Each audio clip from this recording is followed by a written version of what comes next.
What is up, guys? Frad here, and we are already on to part 6 of our 8-parter series on the top 3 best support cards for every clan in the upcoming Clan Selection Volume 1 and 2. Today's time for Neo Nectar, Nova Grappler, and Nubatama. We're going through every clan in alphabetical order, so if you're interested in any clan that was prior to the letter N, just go have a look on my channel. As always, I'll include my personal deck lists at the end of this video, and the usual disclaimer, I won't include any of the reprints from this set in my top 3, as my goal is to help you guys know what are the best support cards to get your hands on to make the new boss units the most enjoyable. Please leave a like, please subscribe, and without further ado, let's go!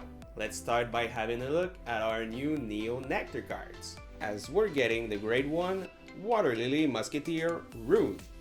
Her skill reads, Auto, when this unit is placed on Vanguard Circle, call up to 1 plant token to Rearguard Circle. If your opponent's Vanguard is Grade 1 or greater, call up to 2 instead of 1.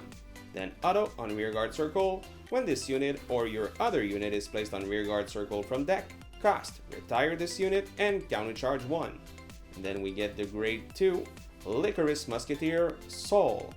Its skill reads, Auto, when this unit is placed on Vanguard Circle or Rearguard Circle, if you have a Vanguard with Musketeer in its card name, cost, Soul Blast 1 and retire a Rearguard, look at 3 cards from the top of your deck, choose up to 1 unit card from among them, call it to Rearguard Circle, and put the rest on the bottom of your deck in any order. Then, if you called a trigger unit, cost, Counterblast 1, and activate all of its trigger effects. Perform this trigger effect before other cards' abilities. And our new Musketeer boss unit, Licorice Musketeer Vera. Her skill reads, Act, once per turn, cost, Counterblast 1 and retire 2 rear guards. Choose 2 cards from your drop, put them on the bottom of your deck in any order, look at 5 cards from the top of your deck, choose up to 2 unit cards from among them, call them to Rearguard Circle, and shuffle your deck. If you called 2 cards with Musketeer in their card names, this unit gets Drive +1 until end of turn. Then continuous, if your opponent's Vanguard is Grade 3 or greater and Licorice Musketeer Soul is in your front row, all of your front row rear guards get the power from trigger effects that this unit gets. At long last, we're getting new Musketeer support, and calling triggers off the top of your deck doesn't feel so bad now, right? Sure, compared to Peony, there might not be any multi-attack shenanigans, but there are possibilities of having immense critical pressure. Let's start by having a look at our first top 3 card, Maiden of Nepenthes. Her skill reads, Act on Vanguard and Rearguard Circle, once per turn, cost, retire a plant token, draw a card, and until end of turn, this unit gets boost and power plus 5k. Then Auto on Rearguard Circle, when it boosts a Grade 3 Rearguard, you may have the boosted unit get critical +1 until end of that battle. If you do, at the end of that battle, put this unit into your soul. A full effect Florenza boosted by Nepenthes is really menacing, and if your opponent doesn't have what it takes to guard it, he's gonna have to pay the ultimate price. Thanks to Nepenthes and the possibility of generating tremendous critical pressure thanks to our new support cards, there are ways to attack your opponent with a buttload of criticals and just play around it, not give them any CB unless they die. And Nepenthes trades a free unit for an actual +1. What's not to like despite the fact that she's not a musketeer? Now on to our top 2 card, Maiden of Flower Carpet. Her skill reads, Auto, Vanguard and Rearguard Circle. When placed, you may call a plant token to Rearguard Circle. Plant tokens are Grade 0, power 5k, critical 1 and have boost. Then Auto from Drop Zone, at the end of your turn, cost, retire 2 plant tokens and return this card to your hand. This ability may only be used by a card with the same card name once a turn. A legit free unit comes with her, which is pretty useful for the tributes you'll need to pay for your costs in this deck. It's also a 10k shield you can bounce back to your hand from drop. Another very likable non-musketeer unit. And let's have a look at our first top 1 card, Pansy Musketeer Sylvia. Her skill reads, Auto, Vanguard and Rearguard Circle. When placed, you may call a plant token to Rearguard Circle. Land tokens are grade 0, power 5k, critical 1, and have boost. Despite having the same ability as Carpet minus 1 extra ability, she has something way more important. The Musketeer name. She creates free fodder tributes for your costs, which makes her one of the great Neo Nectar generic cards. And she has the exact archetype name to make the most out of all of your main card's abilities. It's a no-brainer. Let's move on from Flower Maidens to Mechas. Let's see what the new Nova Grappler cards have to offer. Starting off with my new favorite Nova Grappler unit, Raptor Raya Razor. Its skill reads, auto, when this unit is placed on Vanguard Circle, choose a Battle Razor from your soul and you may call it to Rearguard Circle. Then act on Rearguard Circle once per turn, cost Counterblast 1 and put a Rearguard in your soul. Search your deck for up to one card with Riser in its card name and the same grade +1 as the card put into your soul for this cost. Call it to Rearguard Circle and shuffle your deck. Then a grade 2 comeback from Ultimate Riser Dual Flare. Its skill reads continuous on Vanguard and Rearguard Circle.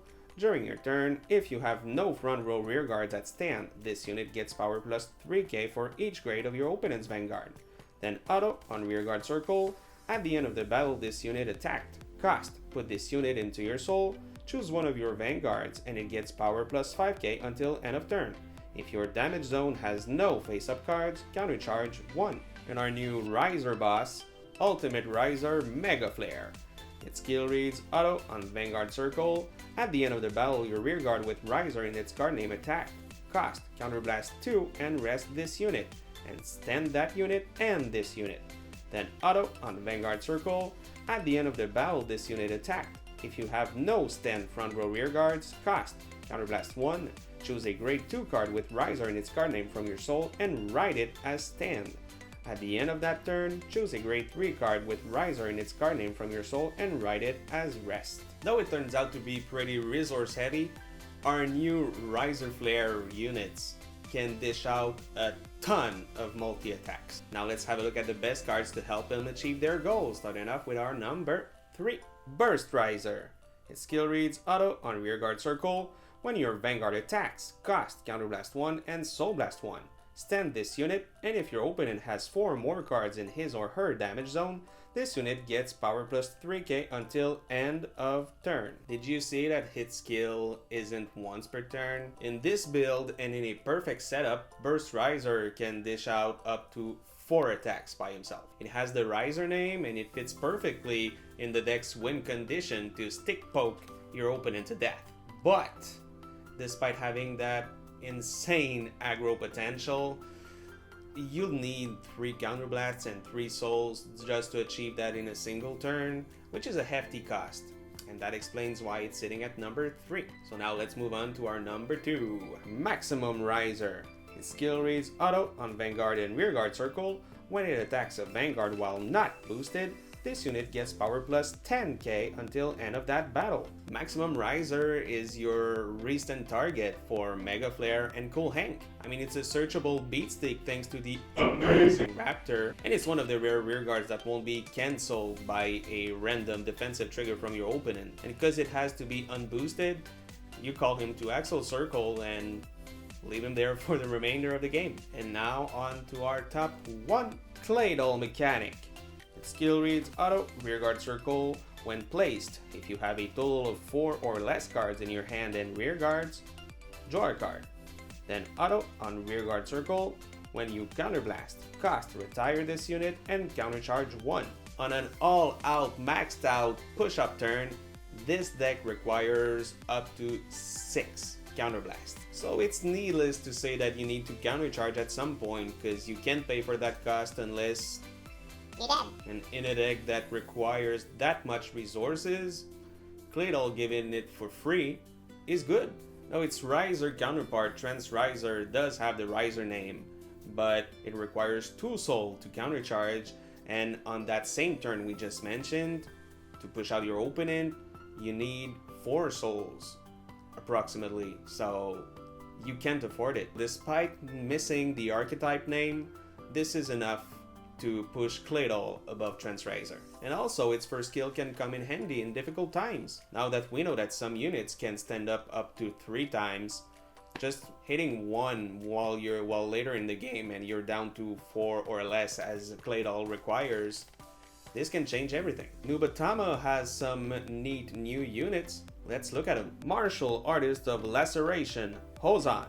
Its skill reads, auto, when this unit is placed on Vanguard Circle, look at 7 cards from the top of your deck. Choose up to 1 grade 2 or greater card with Hozan in its card name from among them, reveal it and put it into your hand and shuffle your deck.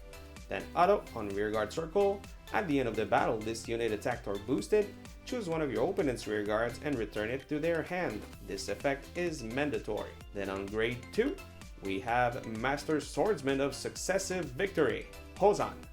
Its skill reads, auto, on Vanguard and Rearguard Circle, when this unit attacks a Vanguard, choose one of your opponent's rear guards, return it to their hand, and if your opponent's Vanguard is grade 2 or greater, this unit gets power plus 10k until end of that battle. This effect is mandatory.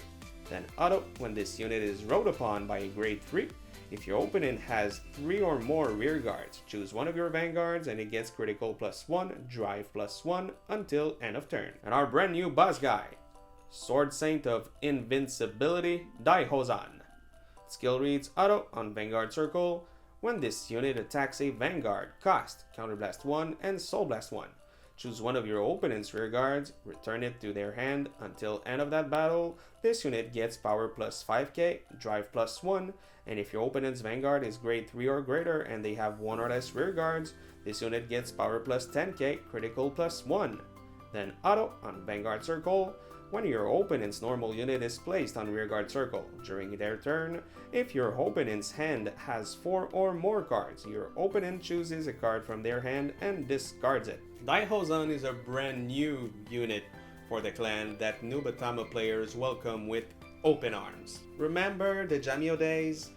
Yeah, Hozan wants in on that. It punishes your opponent for playing around it, which will be kind of annoying. So yeah, you should just know at least what this deck does. So let's have a look at some cards that will help him achieve his mission with our first number 3. Stealth Road of the Night, Sakura Fubuki.